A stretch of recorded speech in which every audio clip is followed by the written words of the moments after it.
Chelsea nil, Liverpool nil.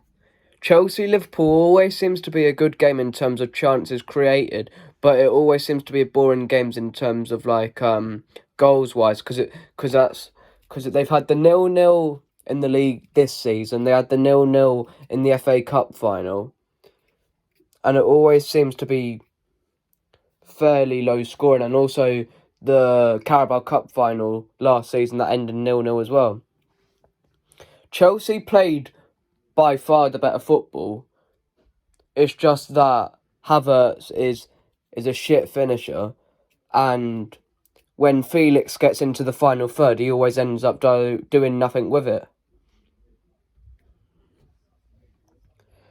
Kovacic could have had a couple. He had the one that was blocked on the line. He had the one that was from close range that he hit over the bar.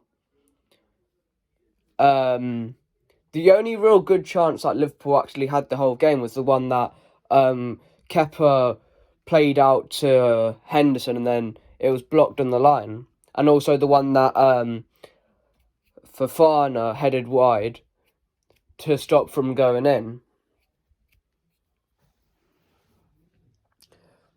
I think the talent isn't the problem with Chelsea, it's just that they don't have a goal scorer. And they give too many chances away as well. If Chelsea had, say, someone like Benzema or Kane in that team, they'd be pretty good. It's because they don't score enough goals, and a lot of their games end 0-0, that they're not actually up there competing. And I think what Chelsea need is they need a big refresh in the summer, because I know they've already bought so many players, but a lot of the players that they've actually bought aren't actually good enough. And I think they need to move on players like Havertz. And I think they need to get Lukaku off the books because he's on loan at Inter. They need to make sure that he doesn't come back. And they need to make sure that they hold on to Kante, because even though he's pretty old, he's arguably one of their better players, because you saw how much more control they had of the game when they had Kante in the team. And they had the ball in the back of the net twice, but both were disallowed. The Reece James one that got disallowed, I think, was actually pretty harsh, because to me it looked like Enzo Fernandez, who was the one that they called offside in the build-up of the shot that Reece James had that went in. It looked like he was level with Konate. And I don't know why it took so long if it was going to be offside, because it's worth a wait if you're going to get a goal, but if you're going to get a goal disallowed, then what's the point of waiting so long? And I don't understand how it works so well in in the World Cup and stuff, but when it's in the Premier League, it's always so bad, and it always takes so long as well. And it works well in other sports, it just doesn't really work in league football. And for me, it's got to go, because it sucks the life out of the game, because if you're there as a fan, you don't really know what's going on that much. And also, it brings too many delays and stuff.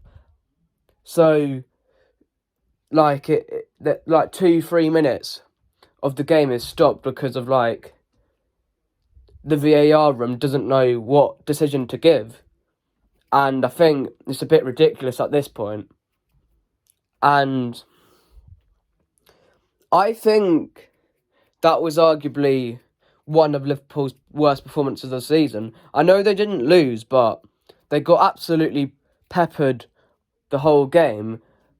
The only thing that Chelsea didn't do to them was actually make them pay for all the possession that they were giving away, and also all the chances that they were giving away. I think that Liverpool midfield needs a massive refresh, because their midfield tonight wasn't good enough. They kept on giving the ball away. And even though they kept the clean sheet tonight, their defence wasn't that great because there was always so many gaps between their defence. And the only thing that Chelsea didn't do was finish their chances. And I think, even though I hope Liverpool can get something against Arsenal, because then it would help us, but based on their current performances, I don't see them doing it. Yeah, I know it's at Anfield, but unless unless there's a weird day where Arsenal just don't turn up, then I think Arsenal will win that game pretty comfortably if football goes the way that it should go. But the thing is about football, it doesn't always go the way that you think. Thanks for watching this video. Like, share, subscribe, and I'll see you guys for another video probably tomorrow, because there's more games on tomorrow, like United, Brentford, West Ham, Newcastle, El Clasico. I don't actually know which game I'm going to actually watch yet, but when I decide, I'll do a reaction to the game after I've finished watching it. We're on our way to 200 subscribers, so if you could help me get to that, I'd be happy with that. And if you're not sharing the videos already, then if you could share them as well, then it would be nice as well, so we could get more viewers and that and subscribers. I'm not bothered about that, don't get me wrong, but it's always nice to feel that people are watching what you're doing. And thanks for watching. Have a good night. And if you celebrate Easter when it happens, just have a good time. And if you don't celebrate it, then just have good time off, like work or like school or whatever. And I wish you all the best. Cheers.